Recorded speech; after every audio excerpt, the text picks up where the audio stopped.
ఎరా ఏంది సంగతిలో నైట్ 11ంటికి వచ్చామండి ఇంటికి. నీకెవరు చెప్పారా? ఇంకెవరు, నా పిల్లమే. ఆ దుర్గన్న సోది తలకై తిన్నాడ్రా బాబు. అవును, దుర్గన్నను వాళ్ళ పిల్ల విడిపోయారంటగా. అదేనా 3-4 రోజుల నుంచి శివుడు కొట్లో తింటున్నాడు. ఆ శివుడేమన్నా తక్కువైంది, పొద్దున్నే లేచి అందరిళ్ళ ముందు పాల ప్యాకెట్లు కవర్లు వేసుకుని వెళ్తున్నాడంట. నీకు ఇవన్నీ ఎవరు చెప్తున్నారా? ఇంకెవరు, నా పిల్లమే.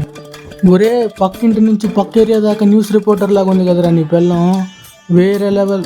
మరి నీ సంగతి? అది ఊరికి కనిపెట్టేస్తుంది మధ్య, ఏం చేసిన.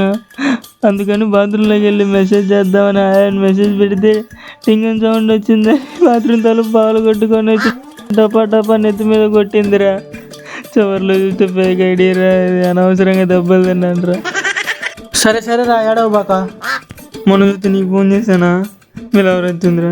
సరే చాలా రోజులు అవుతుందిగా మాట్లాడని చెప్పి ఇలా ఉన్నావు అమ్మాయి సంగతులను అడిగితే ఎవరితో మాట్లాడుతున్నావు కింద పడే స్పీక్ మీద కాలేజ్ తొక్కిందిరా. చెప్పొచ్చు కదా నాలెవరితోనే మాట్లాడుతున్నావని. బొంగులు నీళ్ళెవరు, అది ఎవరితోనో మార్కెట్లో గిరా గిరా తిరుగుతూ మాట్లాడుతుందిరా.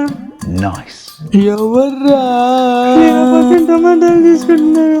చెప్పరా, సిన్సియర్గా లవ్ చేస్తున్నాను రా.